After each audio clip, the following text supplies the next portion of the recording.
minutes. Phase Vanguard Radiance by the looks of it. I don't really want to. This might be a little hasty here, but you know when we used to see VP just kind of call GG in the middle of a game when they're not really losing towers. I think this could be one of those situations. They're not going to call it just yet. You say if they have one bad team fight. I think if they have one bad team fight, or if they lose a couple heroes going for a push, they could just call it because they're versus a Spectre, and it's too early to be down this much. Look at this Spectre. And look at Ori. No one gets chunked half of his HP down, but now no one actually might be able to get the kill here with Roger. See, Ori trying to run, and they'll find him. Okay, they're calling GG there. That's a big step forward. They get that kill on Ori. But it is just Ori, right? That's the thing. They get the Kunko. It's when they've got to try and kill this Spectre. Yeah, it's all about trying to shut down that. Because he's got it. That's the Radiance. 20 minutes, Phase Vanguard Radiant Spectre. It's a 500 GPM Spectre, which is something you never want to see. If you're on the opposing team. If you're on their team, then definitely.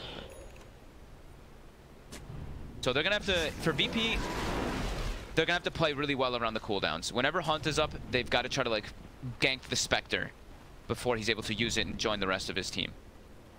They're going to have to be really active around the map and setting up these clever ganks. It's just a very difficult game for them. As Ramsey's just starting to approach a BKB. And no one getting closer to that Manta. But still a looming fear. Radiant are scanning. I just noticed a lot. I was wondering, I was like, wait, who's got Aegis? And then I clicked, I was like, oh yeah, Lanium's got Aegis. It's a bit bizarre, right? I mean, he's the core now. Yeah, right. Transitioning. He's getting his Basher. That's the other scare too, right? It's like, you've also got an Ursa. This is an Ursa who's a 4 position. He's 5-2 and 4. Like this game would be close if you just imagine that the Spectre wasn't there, like Lanium was the core and with Ori, then it would be a close game. But then you're like, well, there's actually a Spectre in this game as well. This sort of makes it look so hard for VP to come back. Their setup bottom for Paparazzi is exactly what they need to be trying to do here. They've got to find him. They've got to try to kill him. Because if they go for others, he's just going to haunt, and the fight's going to be like impossible for VP to take. Yeah, they can't jump anyone else. Maybe they can get on top of him here. Rolling in, Paparazzi. Getting gone on. Is there any sort of backup? He gets swapped back. This is the perfect play from VP if they kill him, and they can. Huge. Just enough damage. They lose no one, though. But that's absolutely the bigger one for them. Getting Paparazzi. Now is where they have to go look for a fight. Their Spectre's dead. They got to just look for an engagement. Even though it might look a little weird and rough, they have to try to take fights while Spectre's dead. You see Roger porting in. Everybody's starting to get prepared for this one on the side of VP. But Vici's here too, and they saw Roger. Yeah, they found him. He does roll out, but the X mark's there, dragging him back in. And now they can't really go for the fight. With 2 people down, they can't be taking. Oh, and the arrow from 11. Perfectly done so. Maybe with the X-Mark, they're even going to get Pasha as well by the looks of it. Vici Gaming, kill after kill after kill. So suddenly that pickup on Paparazzi not feeling as sweet as VP lose 4 heroes subsequently after. Yeah, Vici has full control of that area. They've been there for a while. They set up the wards, sentries as well. So they just, they knew that VP was going to do that. It does seem like they had like a perfect 3-2. They're like, all right, our Spectre's dead. They're going to look for some type of fight here. Everyone prepare around it. And successfully do so as they continue to push this tier 2 tower. And Paparazzi just goes straight back bottom. He's got one, so he can join his team if there is a fight.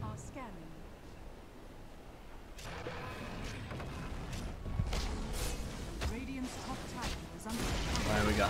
Tier 2 tower taken, 23 minutes in. The BKB gold there for Ori. And the Basher complete for Lanium. Support Ursa.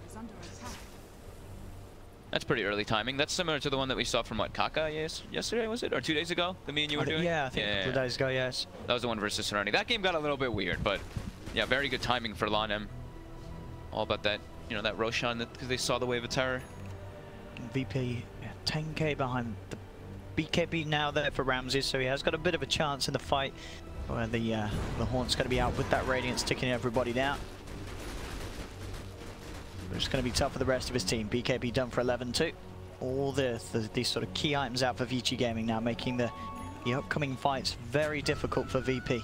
Yeah, I mean 11 is significantly farmed too, and he's at the bottom of the course, and he's also pretty good versus the PL. Once he gets to that Mjolnir stage, he's already got BKB, so the diffuser's not going to hurt him as much. Definitely clear through those illusions, as it's still 10k gold advantage, 10k experience advantage as well for Vici. They're not really giving up too many kills. You see them, they're playing as this 4 unit. 3 or 4 heroes running together. They just let Paparazzi do his own thing.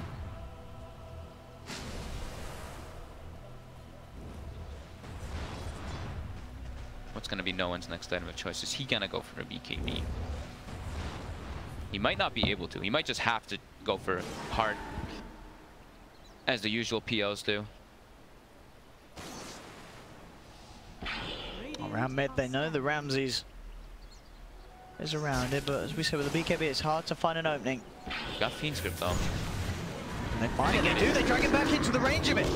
He can't BKB. Also, just that, you know, Bane, level 10. Yeah. Level 10 talent, that little extra 100 cast range actually making the difference. Oh, absolutely, and that sort of that very short X mark as well. Yep. Just a little X, you know, Ramses, he's not going to expect the X to pull him back that quickly.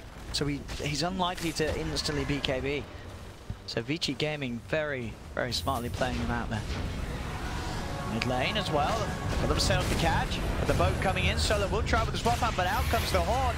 And inwards they go. Vici Gaming, they find themselves a second and third, and Roger to fall as well. As they get 4 kills, they're onto that tier 2 mid. And with a 12k, 13k, and growing advantage, this game just increasingly looking more and more impossible for VP. As this is what happens when your Spectre, 20 minutes in, has a Radiance. Yeah, when your Spectre gets uncontested free farm, yeah, and your mid laner wins as well, that's, I mean, you're set up for success off of that one. As they full retreat right after Roger's buyback, claiming, actually not finishing off the tier 3, so they don't have access to shrines, but they're, I mean, they're more than satisfied. Yeah, they could just wait to the next taunt.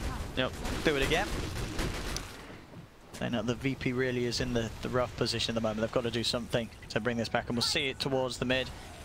Again, of course, just after Ramses had been taken down, the sort of the fake back into Ori, getting that combo with the X, and then sort of VP desperately trying to take this fight without their Ramses Broodmother. They just can't do it. Getting outnumbered and out-haunted with the Radiance Burn. Too much damage coming out from Vici. Too much damage mitigation, too. The Rum just comes through and you can see that VP, the Rum comes through and Hawk comes through and you're just like, oh my god, how do we take this fight anymore? And Paparazzi very close to having Manta style as well now. The Shadowblade's there as well as the Manta for No One. He's continuing to get his farm up. Shadowblade, okay. And we're certainly going to be looking to get that Silver Edge so he can try and sneak and get on top of the Spectre at the start of the fights. Just trying to be able to sneak around in the fights because just... yeah, getting away from the Horde as well, yeah. Ramses. Roger gets spotted as well. Ramses is going to put the BKBs, look towards Farah, but the bashes. Look at this from Lanham, comes in. That's a support Ursa, baby. Just jumps in, bashes him to pieces. They've lost 2 on VP. On the side, No One's trying to fight up against 11, but the BKB's out from 11. The X-Bot in there's GG. As you said, expected to come out from VP in a game like this where they just got too far behind. This was their last fight. They bought a gem, they bought the Shadowblade, and they tried to make an engagement happen. But yeah, at that point, it's way too far behind. Everything kind of crumbled in the laning phase. The Spectre got absolute full free farm. Kunkka crushed the matchup. I kind of take back what I said in the beginning. I thought Brood could stand versus the Kunkka. Actually, looking at it, didn't look like it. Doesn't look like it. We've seen the matchup a couple times too, and I've actually seen the Brood do better, but Ori played it fantastic. Got a quick early bottle, controlled the runes, showed up to all the fights. Clean and well executed by Vici. Yeah, and it's going to be massive in terms of confidence for Vici Gaming, knowing that they can beat a second pick Brood like that. You know, VP, that was obviously sort of their surprise, but we're not surprised. Everyone knew that they wanted to do it. Everyone knew that they wanted to pick Brood first. Everyone had been banning it. Vici Gaming, they had the confidence to say, we'll let you pick it second, and we'll deal with it. And they really did. That game was not close. Yeah, I did. Yeah. It's exactly what I was talking about before. I watched so much of Vici throughout this circuit this year, and I've seen Ori play versus so many of these Broods with these heroes that you might not expect to be able to do it, but he does. But Kunkka does seem like it's one of those that can handle the Brood pretty well. Absolutely. Well, there we go, ladies and gentlemen. Game 1 of Vici Gaming and VP going confidently away of Vici Gaming. VP trying to do it with that aggressive second pick Brood. We'll see how they change it up in Game 1. I don't think we're going to see a second pick Brood now. I mean, it's unlikely in this series. Unlikely. They probably won't try it again unless they do take out the Ori Kunkka, which we may see. Very important. This is such important game for Vici. Yeah. This is going to start pushing them toward with the upper bracket, getting out of that, you know, mess of the ties that we have at the moment. And yeah, in a series that probably a lot of people didn't think that they might be able to do it. You know, this is VP after all. But game 1, going the way of Vici Gamer. We'll see if Vici Gamer can do it again in game 2 just after this break. Don't go anywhere.